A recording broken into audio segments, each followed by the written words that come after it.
Tes satu dua tiga. Oke, udah fokus semua ya? Oke, untuk mempersingkat waktu, kita buka aja ya kajian pada pagi. Bismillahirrahmanirrahim. Assalamualaikum warahmatullahi wabarakatuh.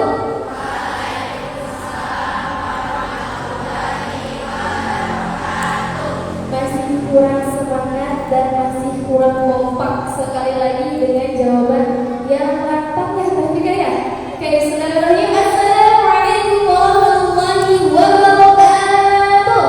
Waalaikumsalam warahmatullahi wabarakatuh. Masya Allah. Apa kabarnya hari ini? Alhamdulillah. Alhamdulillah luar biasa. Allahu Akbar. Apa kabarnya hari ini? Alhamdulillah luar biasa. Allahu Akbar. Masya Allah. Bismillahirrahmanirrahim.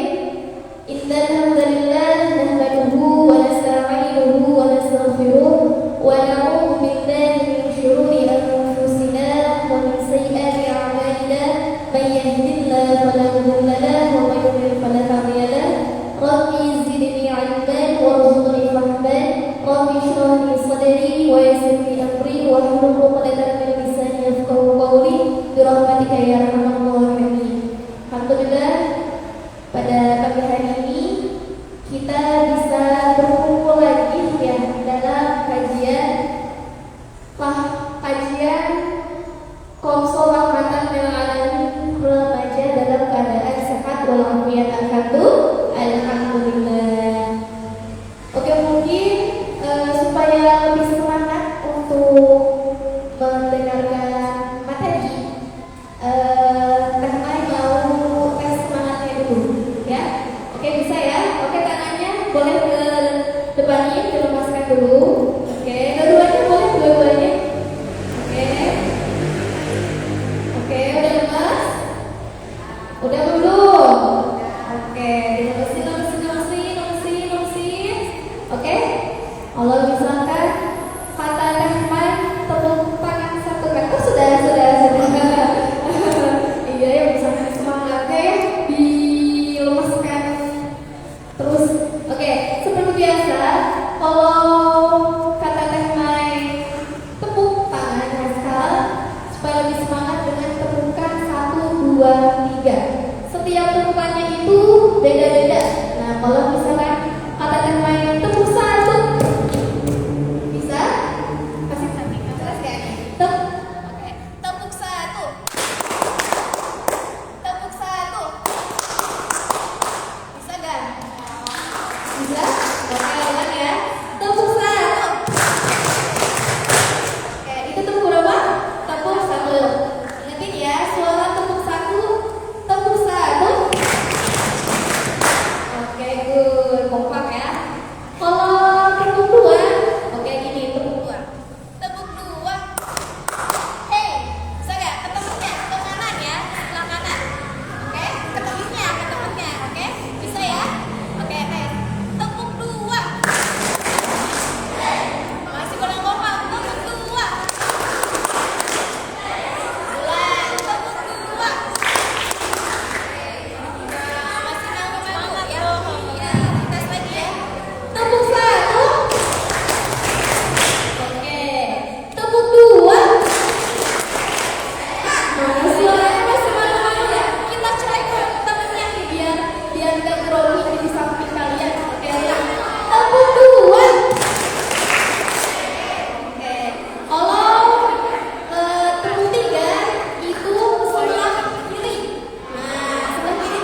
lagi ada urusan di luar ya.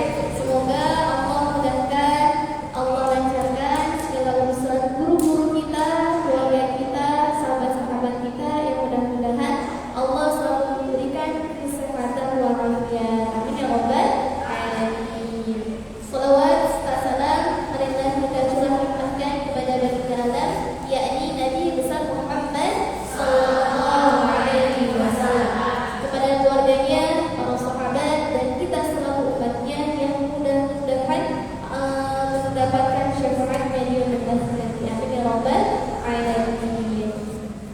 Oke, untuk supaya hati kita terasa adem, damai gitu ya, langsung aja marilah kita dengarkan lantunan ayat suci Al-Quran yang akan dilantunkan oleh ustazah kita kepada Ustazah Sarah.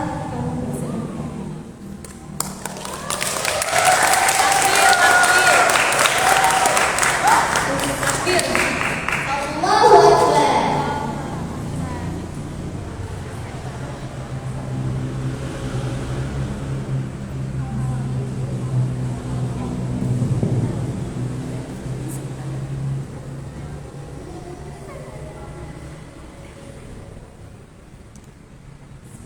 Assalamualaikum warahmatullahi wabarakatuh.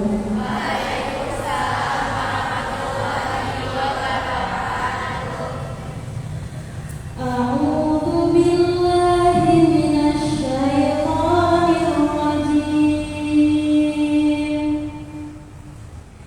Bismillahirrahmanirrahim.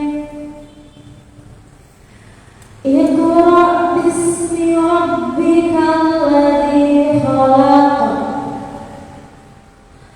Khalaqal insana min 'alaq. Iqra wa rabbukal akram. Alladzi 'allama bil qalam. 'Allamal insana ma lam ya'lam. Bismillahirrahmanirrahim. Afalam yasiru fil ardi fatakuna lahum qulubun ya'qiluna biha. Qulubun ya'qiluna biha aw adhanun yasma'un. Qulubun ya'qiluna biha aw adhanun yasma'una biha. فإنها لا تعمى الأبصار ولكن تعمى القلوب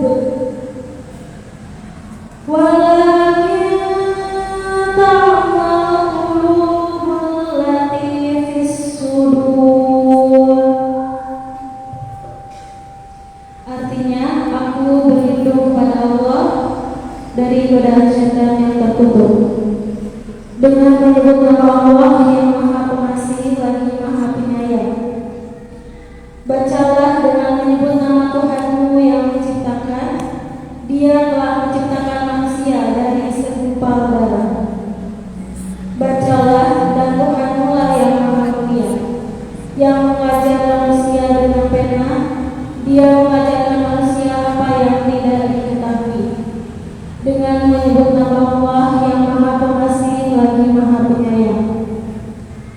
Maka tidak pernahkah mereka berjalan di bumi sehingga hati akal mereka dapat memahami, telinga mereka dapat mendengar? Sebenarnya bukan mata itu yang buta, tetapi yang buta ialah hati yang di dalam dada. Shadaqallahul adzim. Terima kasih. Wassalamualaikum warahmatullahi wabarakatuh. Waalaikumsalam warahmatullahi wabarakatuh.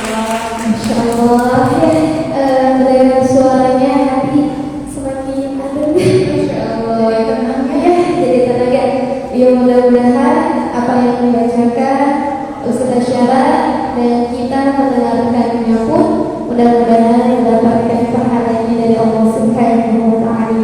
Amin ya rabbal alamin. Oke, untuk mempersingkat waktu, marilah kita langsung aja ya ke materi kita. Ada yang tahu materi kita hari ini tentang apa? Kelihatan kan? Apa? The secret of qalbu, yang artinya rahasia hati ya.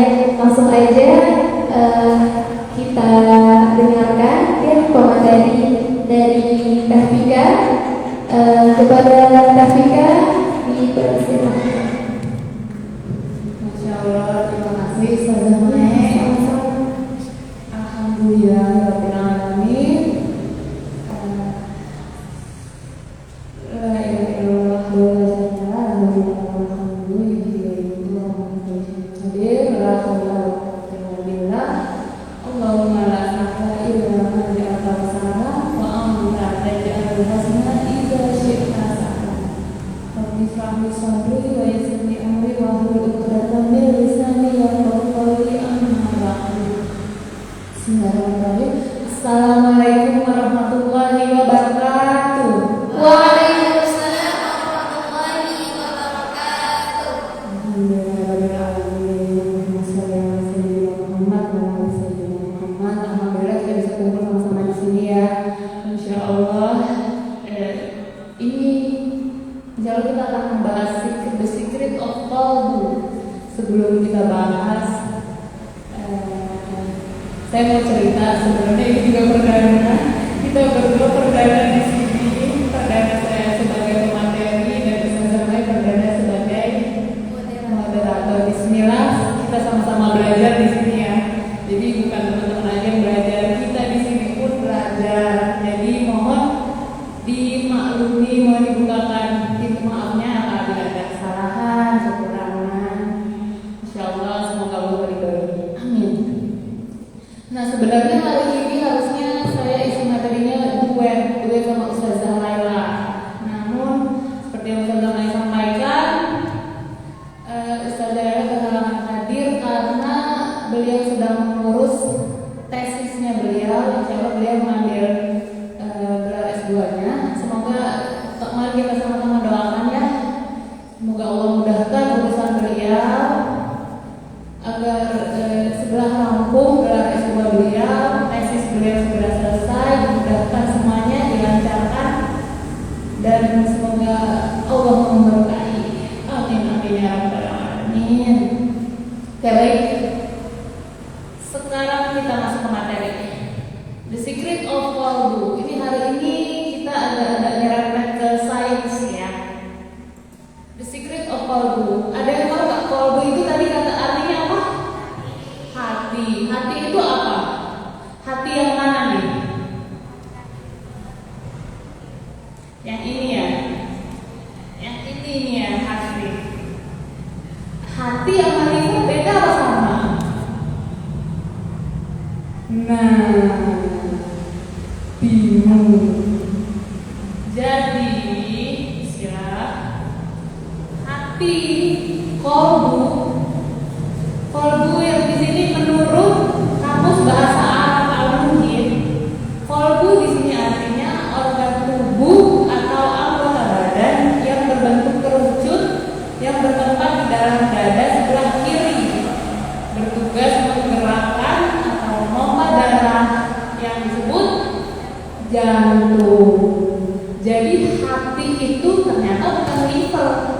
Hati di sini kan sudah benar tempatnya di sini, tapi bukan hati. Ini tuh jantung.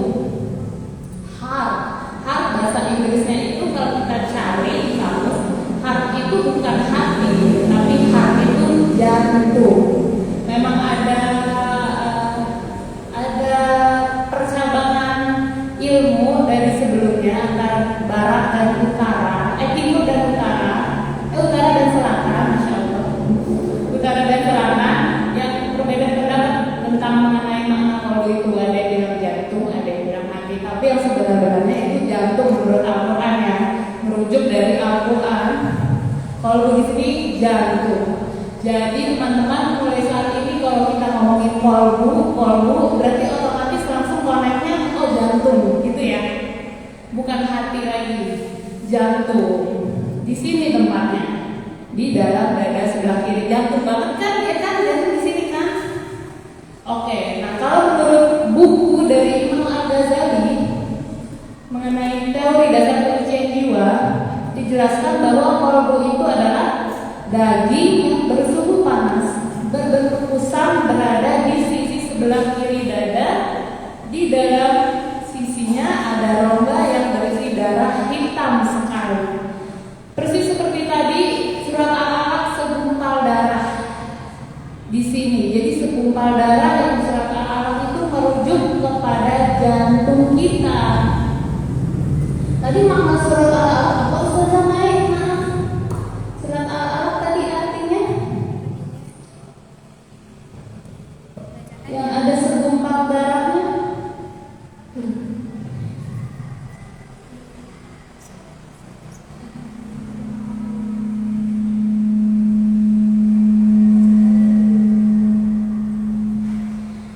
Dia telah menciptakan manusia dari segumpal darah. Nah, itu menciptakan manusia dari segumpal darah. Berarti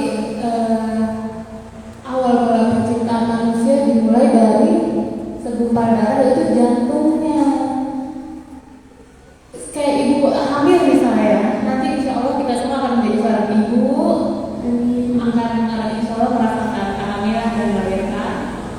Itu di perut, walaupun masih misalkan 2 bulan ya, biasanya kita mulai sadar 2 atau 3 bulan, itu yang dicek apa? Pasti jantungnya udah ada kan? Padahal ruh itu yang kita tahu ditiupkan di usia 4 bulan bayi. 4 bulan ditiupkan ruh, baru ada ruhnya bayi kita. Tapi 2 bulan detak jantungnya udah ada, Masya Allah. Itu menunjukkan itu menunjukkan bahwa jantung itu titik mulanya kita, asal muasalnya kita, bakalnya kita, intinya kita itu jantung. Dari awal jantung itu yang membuat kita bertumbuh, ada tangan, ada kaki, ada wajah lengkap, cantik begini. Itu semua di awal dari jantung. Nah, letak kolbu di mana? Ada di surat Al-Hajj ayat 46. Yang artinya itu, maka apakah mereka tidak berjalan di muka bumi, lalu mereka mempunyai kolbu yang dengan itu mereka dapat memahami, atau mempunyai telinga yang dengan itu mereka dapat mendengar? Karena sesungguhnya bukanlah maka itu yang bukan, tapi yang bukan ialah kolbu yang di dalam dada. Surah Al-Hajj ayat 46. Iya, kolbu itu ada di dalam dada, dijelaskan lagi di Quran surat Al-Hajj ayat 46. Baik. Nah, faktanya kolbu itu disebut 200 kali di dalam Al-Quran.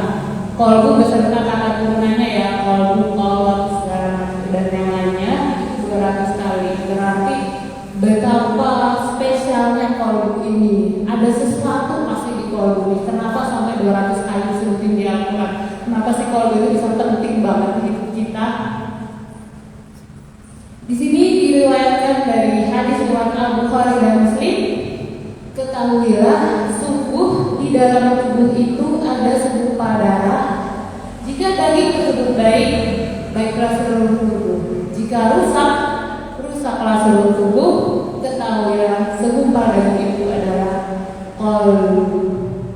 Nah, ini makanya disebut 200 kali. Makanya penting banget kolbu itu. Karena itu, kalau jantung kita rusak, kalau jantung kita kotor, ternyata terrefleksi ke seluruh tubuh kita. Jadi kalau kita baik, dari jantung kita, dari kolbu kita, itu terpancar kebaikannya. Kenapa bisa gitu ya? Karena jantung itu dampaknya ke seluruh tubuh. Insya Allah kita akan bahas di slide-slide selanjutnya. Dan jantung di sini, kolbu ini berarti harus kita jaga nih, jangan sampai kotor. Gimana sih? Kenapa jantung itu, kolbu itu bisa kotor? Kira-kira kenapa teman-teman? Kolbu kotor itu karena kita sendiri, karena perbuatan kita, karena salahnya kita kalau kita jadi kotor. Jadi kita harus jaga diri kita biar kolbu kita tetap bersih. Nah, pada tahun 1991 penelitian dari Dr. J.Andrew Arnold di Kanada yang mengatakan terdapat sel otak di dalam jantung. Dan sel otak itu, jadi di otak itu ada otak itu jelas ya, tempat kita berpikir ya. Tapi ternyata di dalam jantung pun menurut penelitian ini ada sel otak sendiri. Jadi jantung itu punya otaknya sendiri, dia bisa eksekusi sendiri, eksekusi perasaan, eksekusi tindakan itu bisa dilakukan oleh jantung. Dan jantung itu memiliki 40.000 sel neuron. Kalau di otak itu ada 10 miliar, kalau di jantung ada 40.000 sel neuron yang memungkinkan jantung untuk belajar, mengingat, dan mempengaruhi bagian korteks pada otak untuk membuat keputusan fungsional independen. Jadi di sini jantung sama otak ternyata koneksinya ada, kuat, penting banget, dan saling mempengaruhi. Dan karena jantung mempunyai medan elektromagnetik 5.000 kali lebih besar daripada otak, masya Allah. Jadi kalau satu pemikiran di otak itu kalau masuk ke jantung 5.000 kali dahsyatnya. Medan elektromagnetik itu berarti dia memancarkan energi itu. Jadi apapun yang ada di jantung kita, apapun yang jantung kita serap, apapun yang jantung kita terima, itu akan dipancarkan lagi ke seluruh tubuh. That's why ada yang namanya aura, ya kan? Aura kan ini auranya gelap ya, ini auranya apa? Itu karena medan elektromagnetik itu yang memancar dari jantung. Jadi kalau kita melihat orang kayak cantik banget ya, itu berarti kolbunya bersih. Jadi berarti kayaknya adem banget karena pancaran elektromagnetik itu, pancaran energi itu yang membuat seseorang itu kelihatan berseri-seri. Jantungnya lagi, kolbunya lagi, bersihnya di kolbu lagi.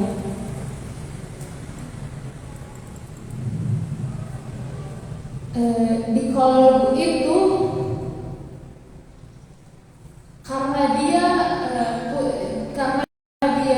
punya otak sendiri, jadi kolbu itu bisa dibilang sebagai indera juga. Jadi indera itu ada 5 kan ya, penglihatan, rasa, mengecap, pendengaran, dan jantung pun juga sebagai indera. Dia menerima setiap informasi dari luar, apapun diterima oleh jantung. Itu dahsyat sekaligus serem gak sih? Jadi kalau kita browsing, kita dengar apa itu diserap sama jantung itu diolah, karena jantung itu memompa darah. Jadi informasi yang diterima oleh jantung disebarkan ke seluruh tubuh. Bayangin kalau misalkan alhamdulillah kita masuknya yang tidak baik deh. Misalkan aduh aku lagi bete nih, sebel banget deh. Sebel nih kita. Masuk ke jantung diterima, sebel itu sebel. Sama jantung dikirim semuanya. Sinyal-sinyal itu, getaran-getaran itu dikirim ke seluruh tubuh melalui darah. Jadi seluruh tubuh kita tuh sebel sama orang. Kita sebel makanya rambutnya jadi nggak bagus, hari itu kayaknya sama dari awal sampai akhir. Karena dari jantung. Makanya biasanya kalau pagi sering ini gak sih? Kalau pagi itu kita harus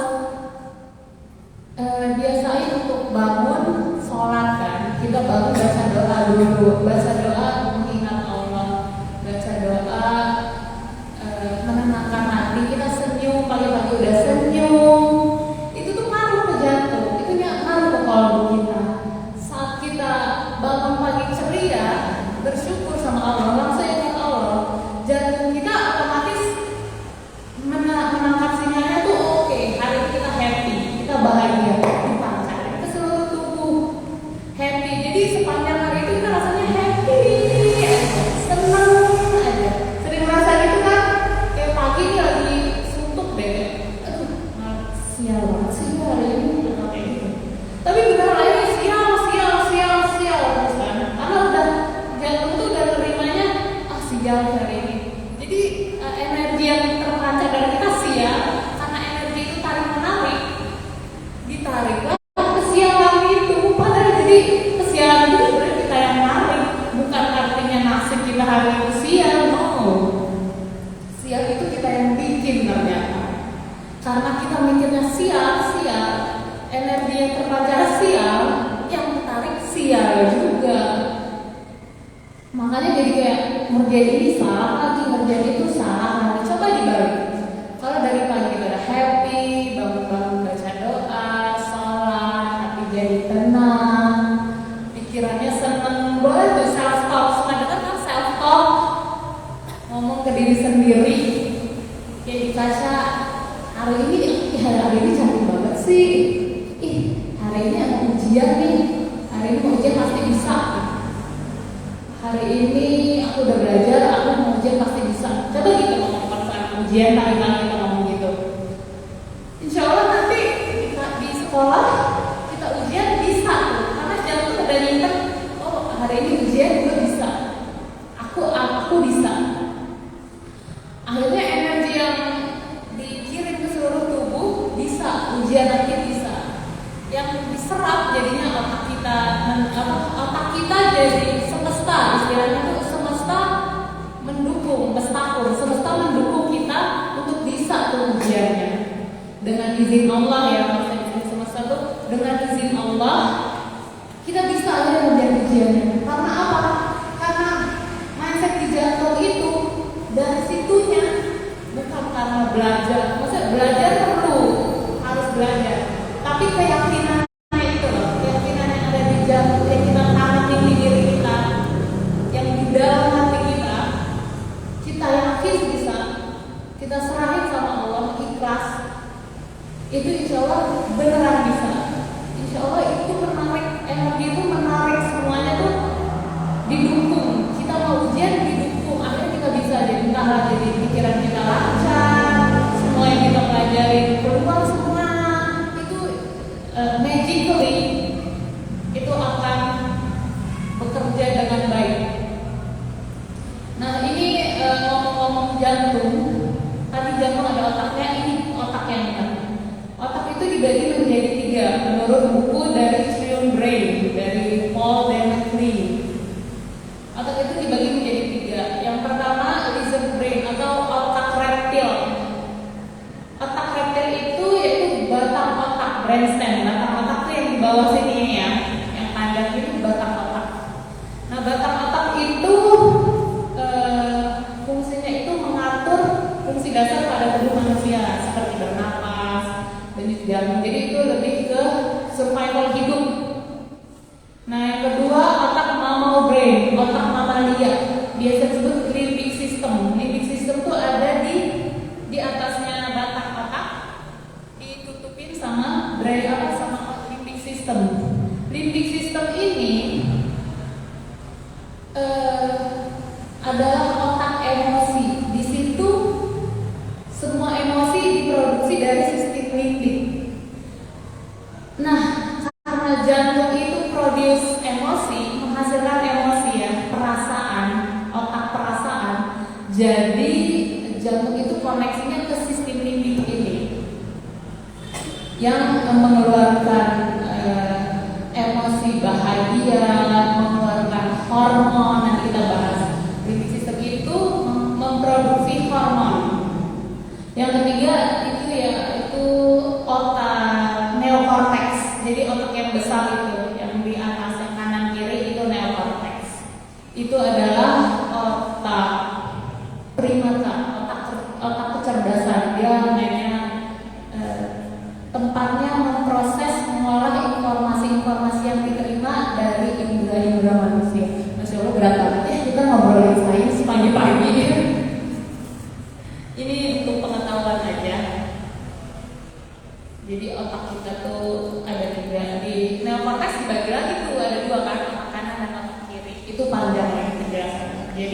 kurang lebih dibagi tiga. Nah, yang tadi aku bilang sistem limbik. Sistem limbik itu otak yang menghasilkan emosi. Emosi di sini, otak sistem limbik ini menghasilkan emosi dan mengeluarkan hormon. Hormon apa aja nih? Hormonnya itu aja dopamin, oksitosin, serotonin, dan endorfin. Hormon kebahagiaan. Jadi sistem limbik itu yang berhubungan, yang terkoneksi sama jantung, itu menghasilkan emosi, perasaan, ada perasaan bahagia, ada perasaan sedih juga. Jadi selain itu bisa sistem limbik itu bisa menghasilkan hormon kortisol juga. Hormon kortisol itu hormon yang tidak baik. Kortisol itu yang membuat kita marah, terus bete, segala macam, itu kortisol. Nah, itu dihasilkan di sistem limbik. Nah, ini untuk hormon kebahagiaan, hormon dopamin, oksitosin, serotonin, endorfin itu diperlukan banget buat tubuh kita biar kita happy terus. Gimana caranya biar otak kita tuh bisa memproduksi hormon ini? Ya ini, kalau oksitosin bisa kita lihat, oksitosin berbagi cerita, berbagi fisik, melakukan kebaikan, dopamin itu makan enak, tidur cukup, mandi air hangat, endorfin itu olahraga, tertawa, mendengarkan musik, serotonin berdoa, terbangun segala macam dan menikmati keindahan. Itu semua aktivitas yang bisa meningkatkan, yang bisa membuat otak menghasilkan hormon kebahagiaan tadi. Jadi kalau lagi bete kan ada makan coklat. Makan coklat kenapa bisa naikin mood? Kan bilang orang tuh naikin mood ya. Padahal itu maksudnya yang dinamakan naikin mood itu otak itu menghasilkan hormon yang hormon kebahagiaan tadi itu dopamin, oksitosin, serotonin, endorfin. Itu yang bilang naikin mood. Mood kita naik karena hormon ini keluar. Akhirnya terpancar seluruh tubuh kita, makanya kita jadi happy. Makan coklat itu ningkatin hormon endorfin kalau nggak salah ya, apa dopamin, meningkatkan hormon dopamin, jadinya malah kita happy. Bener. Jadi kalau makan coklat bikin happy, ya bener emang. Nah ini.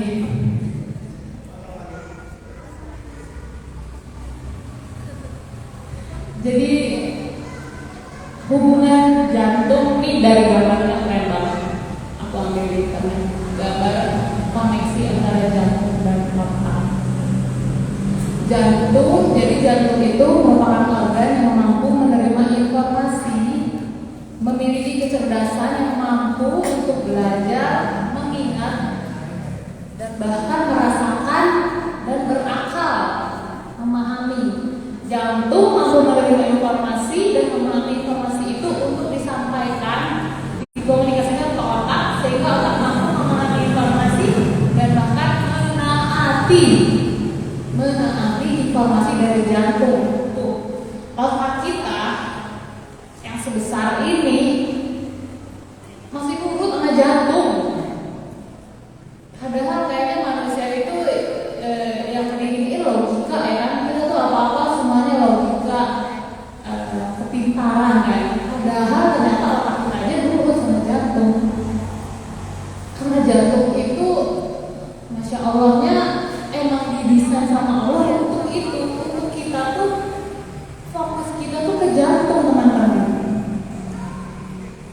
Selama ini kita belajar rata-rata pasti pengetahuan kan, mainnya logika berpikir.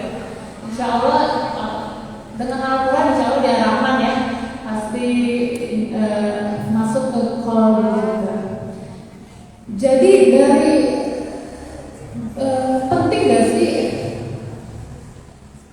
kita kecerdasan berpikir itu penting gak sih? Penting banget. Tapi lebih hebat lagi kita kombinasikan, kita join kecerdasan berpikir sama kecerdasan emosional kita. Jadi positive thinking, positive feeling. pemikiran kita positif, feeling kita positif, akhirnya selesai udah semua, udah baik aja hidup kita, udah lancar aja ke depannya. Koneksi ini nih yang harus mulai kita sadari untuk teman-teman yang masih muda. Alhamdulillah belajar lagi mengenai ini, coba gali informasi lagi. Anggap aja ini tuh materi kali ini tuh pembuka untuk teman-teman akhirnya curious, akhirnya teman-teman penasaran sama apa sih di jantung, jadi bisa cari-cari lagi ya. Karena ini tuh hebat banget. Aku aja baru tahu belakangan ini dan masya Allah emang luar biasa bahwa jantung itu tuh penting banget untuk kita aware sama nih jantung.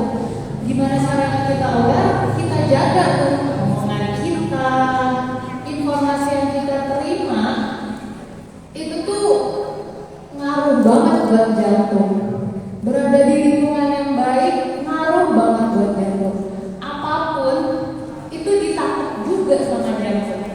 Jadi bukan hanya otak yang merespon setiap indera, jantung pun bersikap sebagai indera. Jantung itu merekam setiap kejadian, bahkan lebih dahsyat 5.000 kali daripada otak. Makanya dia memancarkan. Kalau kita dapat yang baik, insya Allah dia baik.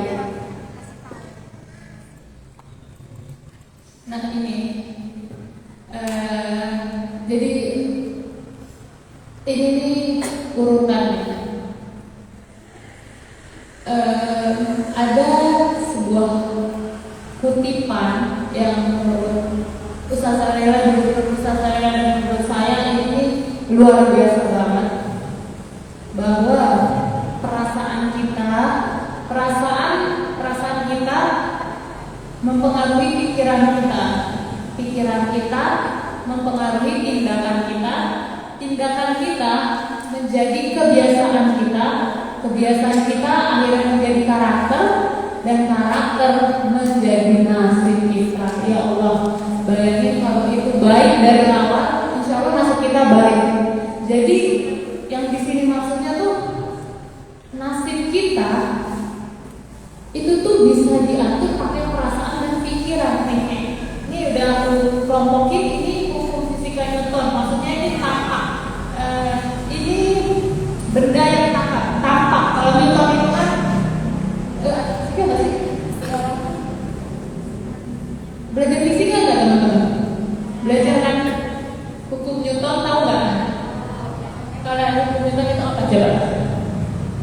Maksudnya benda yang tampak kan, yang kelihatan itu disebut hukum Newton. Ada benda, tindakan, kebiasaan, karakter, nasib itu semuanya tampak kan? Itu masuk ke Newton. Nah, perasaan dan pikiran masuknya ke hukum fisika kuantum. Karena dia tak tampak, sifatnya itu hanya dirasakan.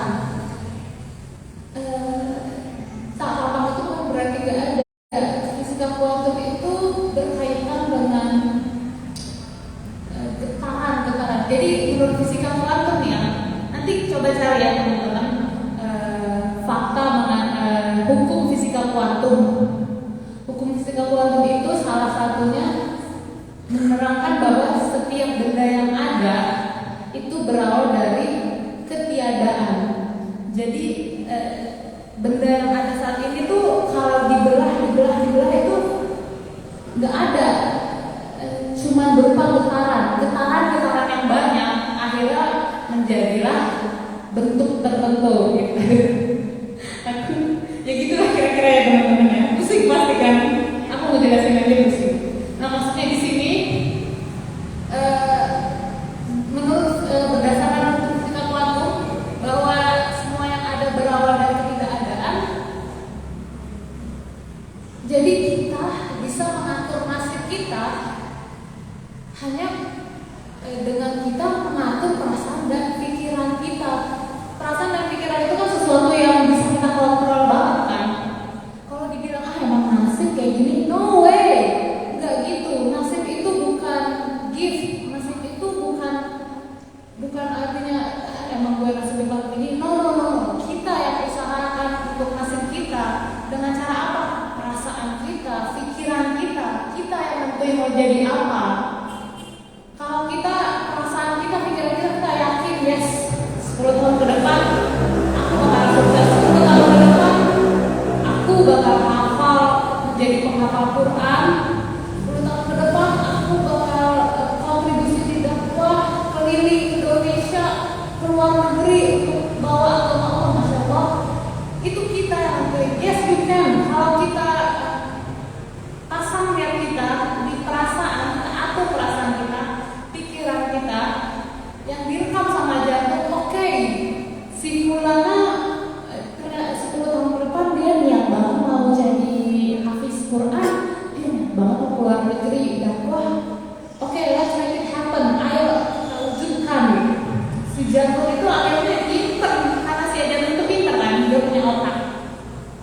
Dia simpen, dia kirim ke otak melalui sensor vagus, jaringan vagus, dikirim ke otak, ke sistem limbik, diolah nih, oh si Fulana dia 10 tahun ke depan dia mau jadi ini. Oke, kita sebar ke otak, disebar ke otak, dimasukin ke otak, yang konteks tempat berpikir, informasi diterima. Oh berarti kalau dia mau jadi hafiz Quran, kayaknya kita setting dia hafalan sehari begini-begini, otomatis otak itu ngeprogram sendiri, ngeprogram hidup kita. Jadi bukan kita nggak perlu pusing-pusing, bukan nggak perlu ya, maksudnya kalau kita udah yakin, akhirnya tubuh kita gerak sendiri kan, karena otak ini udah memprogram dia mau jadi hafiz nih, apa yang harus dilakukan jadi hafiz ya, otak itu yang mikir sama jantung, oh harus gini. Oke, berarti jantung sebar seluruh tubuh. Jantung sebar seluruh tubuh, akhirnya kita mungkin jadi lebih rajin baca Qurannya, kita hafalannya jadi lebih cepat, jadi apa? Kemampuan kita jadi meningkat. Karena apa? Karena jantung itu, karena kita udah niat kita udah masuk ke jantung. Masa sih jantung bisa kayak gitu? Bisa. Kenapa? Here's why. Kenapa? Karena jantung itu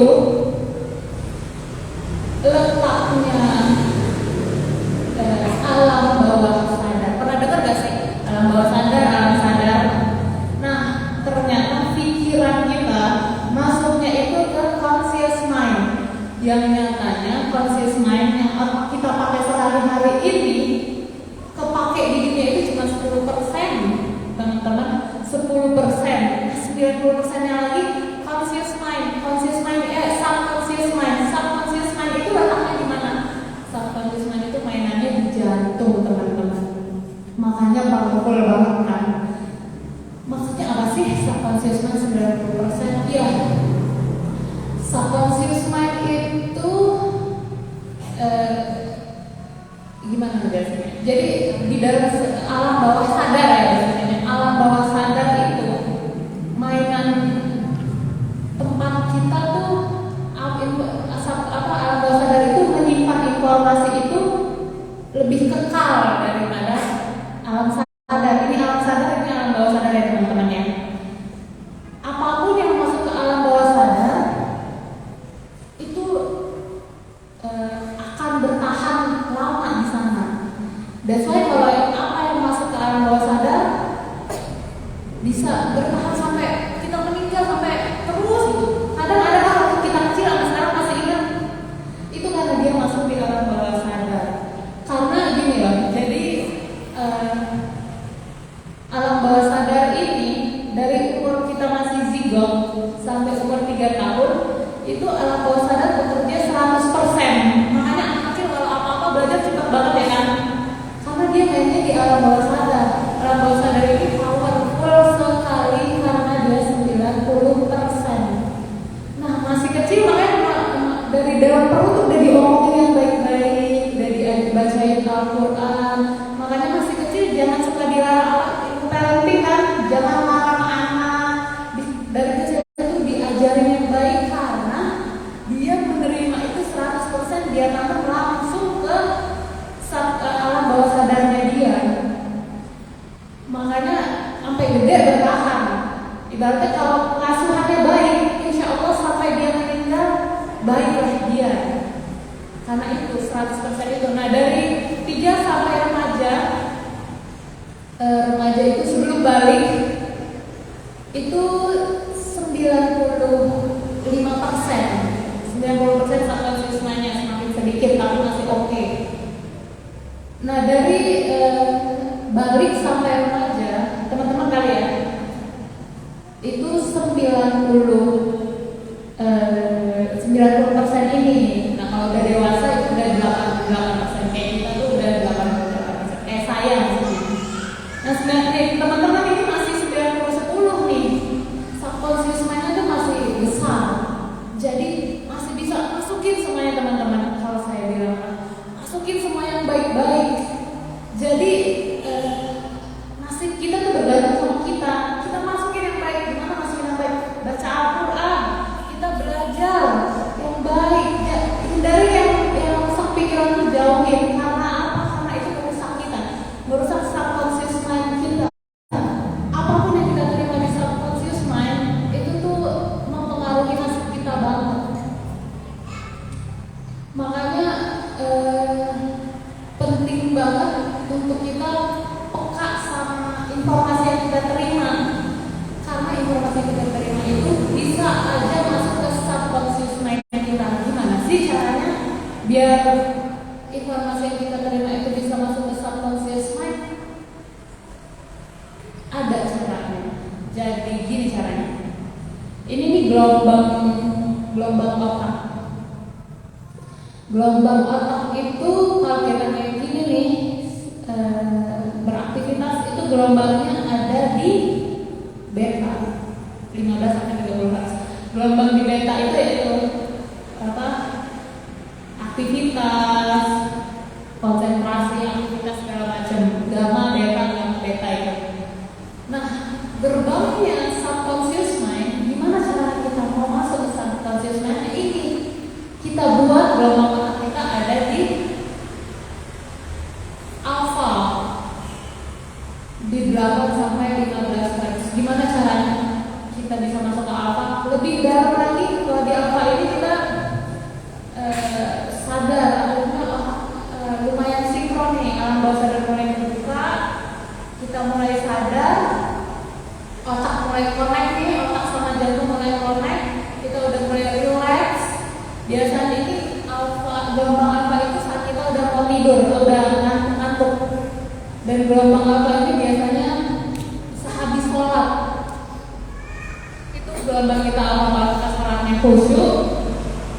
Sholat khusyuk itu tuh kita juga di gelombang alpha. Habis sholat itu masih di gelombang alpha. Itulah saat yang pas banget untuk kita berdoa, untuk kita nanemin apapun yang kita inginkan di dunia ini, apapun. Saatnya kita nanemin di situ. Makanya sholat itu katanya, maksudnya sholat itu menenangkan ya, sholat itu pembersih jiwa. Ini karena dalam saat sholat kita masuk di gelombang alpha, di sholat kita baca doa, baca surat, memuji Allah, memuji Nabi Muhammad SAW. Itu semua yang masuk tuh ke alam bawah sadar kita. Itu yang disimpan di alam bawah sadar kita. Setelah sholat kita baca doa, biasanya kan gitu, baca doa sesuai apa kita mau apa, baca doa. Di situ masuk ke subconscious mind karena kita ada di gelombang alpha. Jadi informasi masuknya ke subconscious mind. Lebih dalam lagi di theta. Theta itu udah masuk ke tidur yang lebih, yang udah ngantuk, udah tidur tapi belum nyenyak banget. Itu theta. Makanya kadang kalau tidur dengerin lagu, tidur tuh dengerin ayat Al-Quran murotal, biasanya itu orang-orang ya. Itu bagus banget karena dia masuk tuh ke alam bawah sadar. Makanya kalau tidur sambil main HP, tiduran tuh ya ampun, sayang banget gak sih? Informasi entah apa yang dari HP, apa dari YouTube masuk ke jantung kita, jadi ngaco. Kalau data itu udah tak sadar, udah masuk ke tidur lelap, tidur nyenyak, yang udah nggak ada mimpi.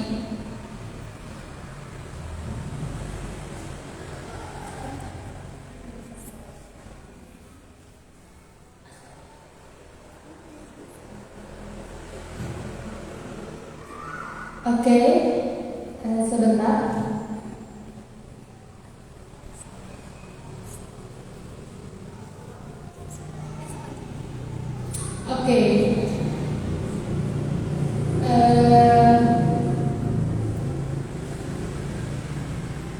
Tadi sampai di delta. Jadi delta itu yang udah nggak sadar itu udah sistem penyembuhan. Jadi kalau kita tidur nyenyak itu tuh tidur yang tanpa mimpi itu bagus lah untuk kesehatan kita. Dia penyembuhan secara alami.